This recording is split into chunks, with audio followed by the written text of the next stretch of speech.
Бұл сабағымызда рюкзактың алдыңғы бөлігін тігетін боламыз. Ең алдымен осындай английский булавка деп айтылады инемен синтефонды немесе губканы астарлық матаға біріктіріп аламыз. Яғни шетін жиегін бір-біріне қосып тіккен кезде матамыз бір бөлек, синтефонымыз бір бөлек кетпес үшін өйстіп толығымен қадап шығамыз. Немесе астарымыз сырғып кетеді. Ал негізгі матамызды бөлек қойып қоямыз. Осылай барлық детальдарды инемен қадап шығамыз.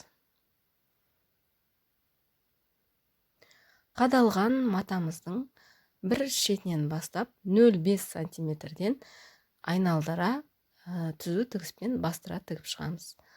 Бұл мақсатымыз астарменен синтефонды немесе губканы бір-біріне біріктіріп алу.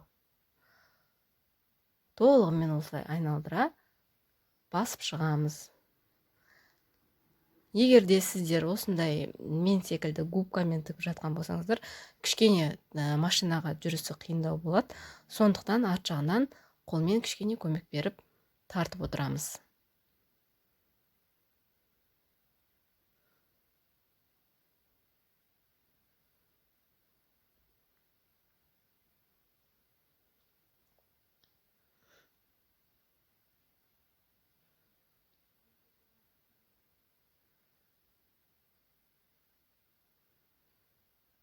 Инелердің барлығын тігіп біткеннен кейін алып тастауды ұмытпаймыз. Себебі келесі жұмыс жасағанда бізге кедергі келтіретін болады. Осылай дайындап қойған барлық детальдарымызды айналдыра тігіп шығамыз осылай. Қадалған инелеріміздің барлығын алып тастаймыз. Ешқайсысын ұмыт қалдырмаймыз. Міне осылай барлық дайындап қойған детальдарымызды толығымен тігіп шығамыз. Барлығын тігіп болдық. Енді алдыңғы бөлікте карманға замок тігетін боламыз, және замоктың екі жанындағы кішкентай детальдар, яғни жиегін тігіп шығатын боламыз. Міне мына екі детальды екі жағына замоктың оң бетін беттестіре отырып жиегін тігіп шығамыз. Міндетті түрде екі жағында бастыра тігеміз. Екі жағына да замокқа 0,5 жеткізбей бастырып тігеміз. Сол кезде алдағы уақытта көрсетем, ол не үшін 0,5 сантиметр жеткізбей тұрғатын. Инемен қадап аламыз. Егер инеге де сенбей жатса, қолмен көктеп алып барып тігеміз.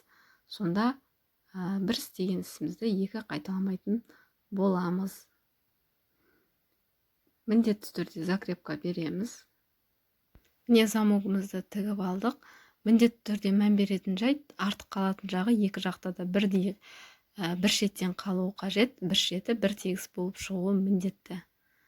Енді осы бөлікке қарама-қарсы беттен оң бетін беттестіре отырып тексеріп аламыз. Дұрыс оң бетпен оң бет шыға ма, әлде дұрыс емес тігіп жатырмыз ба, тексеріп алып барып, оны да бастырып тігіп шығамыз.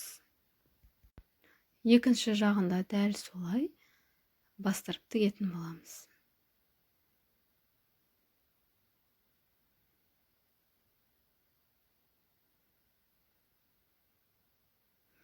Асықпай аккуратно тігеміз.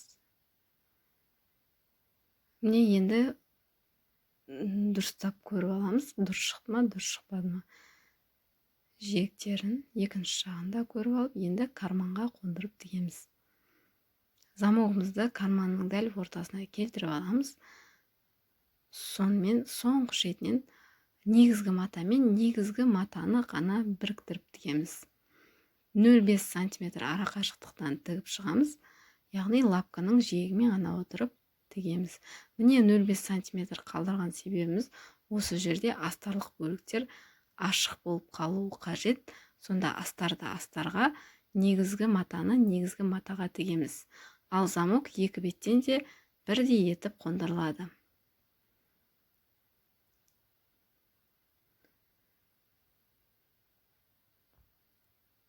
Міне замок тіккен кезде арнайы замок тігетін лапканы пайдаланамыз. Барлық замок тіккен кезде осы лапканы ауыстырып отырып пайдаланатын боламыз. Замогымызды сыдырып ашып 0,5 сантиметрден жиегінен тігеміз.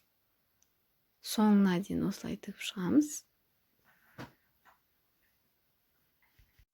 Замокты тігіп жатқан кезде асықпай, замокты тартпай, созбай тігеміз. Немесе замогымыз созылып, үсті көлбеу болып қалады. Міне екінші жақты тіккен кезде де міндетті түрде ашып отырып тігеміз. Негізгі бөлікті негізгі бөлікке, астарлықты астарлық матаға тігеміз.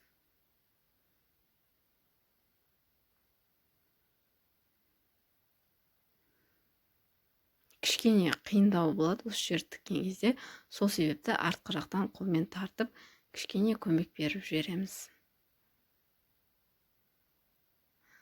Міне менде кішкене екінші жақта 1 сантиметрге жобалас мата артық қалды, ол ештеңке етпейді. Теңестіріп, нақтылап, қарап көріп аламыз. Тура шыққандығына көз жеткізгеннен кейін барып, астарлық матаны дәл осылай тігеміз. Бұл жолы астарлық матаны астарлық матаға тігеміз. Егерде қиындық туғызып жатса, ол кезде осылай инемен қадап алсаңыздар болады. Тіпті ыңғайлы болады.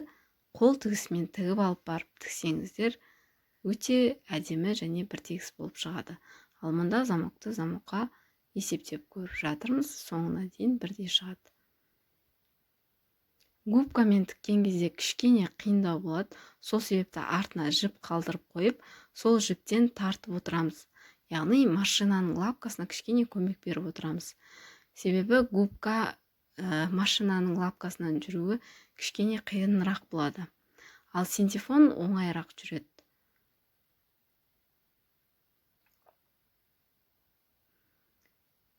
Міне осылай тігіп шығамыз. Мына жерде мұқият қарап алыңыздар. Астарлықты астарлыққа, яғни 0,5 тіккен жерлерімізді ғана тігіп шығамыз.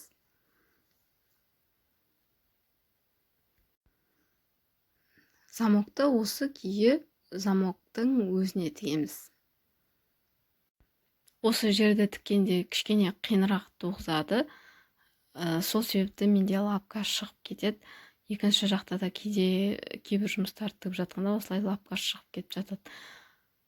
Сондықтан асықпай, барынша аккуратно тігіп шығамыз. Тіпті қатты қиын болып жатса, қолмен жақсылап көктеп қойсаңыз да болады. Міне енді уже замокқа келген кезде машина қатты қиналмайды. Тек осындай тігістері қалың жерге келген кезде, өзі қалың мата болғандықтан кішкене машина тіккен кезде қиналады.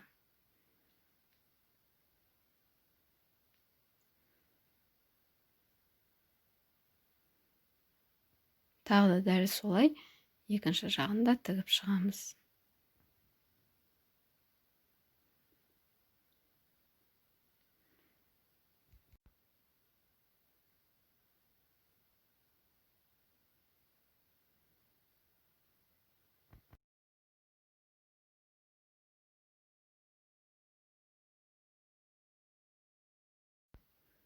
Соңына келген кезде міндетті түрде закрепка беруді ұмытпаймыз.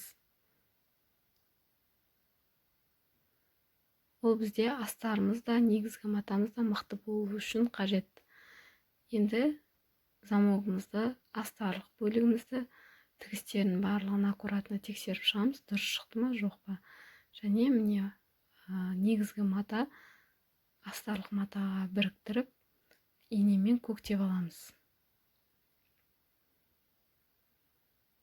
Сонда бізде келесі тігісті тіккенімізде оңайырақ болады.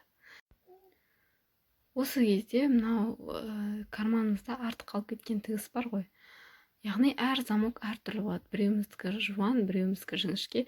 Соған байланысты жиегін үлкен етіп жасаған болатынмын. Осы артылып қалып кеткен жерді қиып тастаймыз.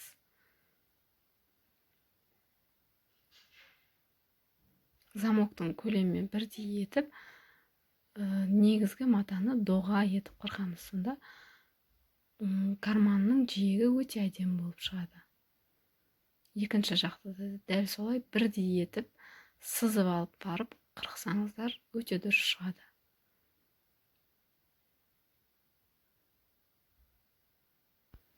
Карманды алдыңғы бөлікке тігу үшін карманның лекаласын аламыз. Төменгі жақтан 1,5 сантиметр сызып аламыз. Сіздерде лекалада өзі дайын сызулы тұр. Сол сызық бойынша, міне, сіздерде дәл осылай сызық дайын тұр. Сол сызық бойынша төменге түсіріп, алдыңғы бөлікке беттестіріп қойып, сол сызық бойынша сызып шығамыз. Карандашпен, тіпті ручкамен сызсаңыздар да болады. Себебі бұл экокожаларға бордың узоры қатты түспейді, көрінбейді. Міне, сызықтарымды нақтылап алмасам, менің өзіме карандашпен кішкене көрінбей тұр. Дәл ортасын анықтаймыз. Ол үшін 2-ге бүктеп, дәл ортасына ине қыстырып қоямыз.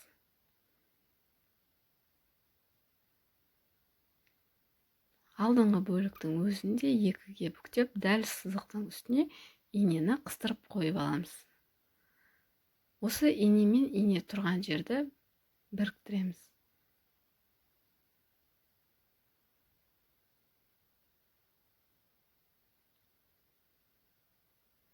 Тура ортадан бастап, бір жағына қарай айналдырып тігіп шығамыз. Сызықтың үстіне қойып, турлап отырып. Тек осы мен көрсеткен жерге дейін ғана, одан кейін барып екінші жағын тігеміз. Бұны тіккен кезде де қайтадан замокқа арналған лапканы пайдаланамыз.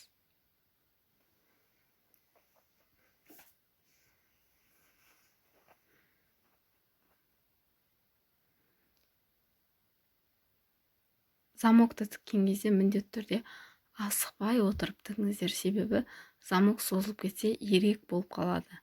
Осыны естен шығармаңыздар.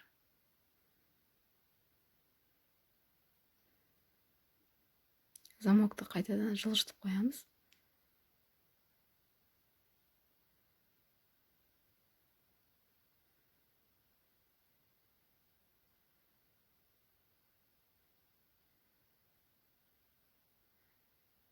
Ең қиын тігістердің бірі осы жерде болады, себебі карманды майыстыра отырып тігу кішкене күрделірек болады.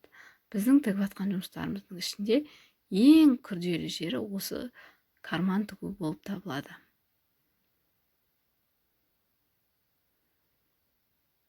Тек жаңағы сызықтың сызған жеріне дейін, сол жерге дейін ғана тігеміз.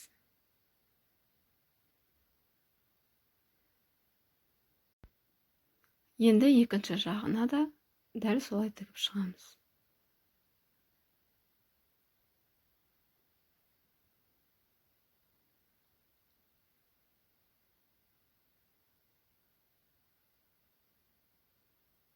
Матамызды дұрыстап қойып аламыз, себебі астыңғы мата жылжып кетуі мүмкін, немесе замоктың матасы жылжып кетуі мүмкін, сырғып, яғни.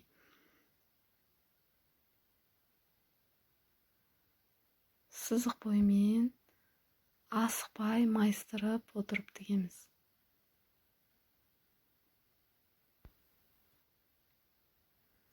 Соңына дейін осылай тігіп шығамыз.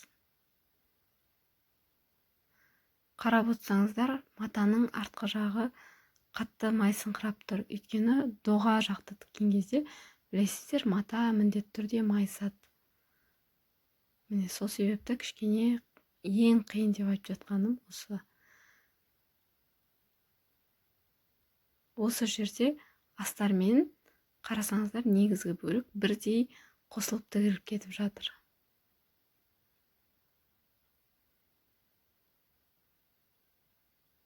Закрепка беруді ұмытпаймыз. Міне алдыңғы карманды тігіп болдық. Енді тексеріп көрейік, замогымыздың жиегі қалай шықты. Міне қарасаңыздар, бір тегіс аккуратны болды. Артық жіптер болатын болса, осы кезде барлығын кесіп тастаймыз. міне ашып ішін көріп аламыз, қалай болды, қалай шықты. Міне уже дайын. Осымен рюкзагымыздың алдыңғы бөлігі толығымен дайын деп айтуға болады.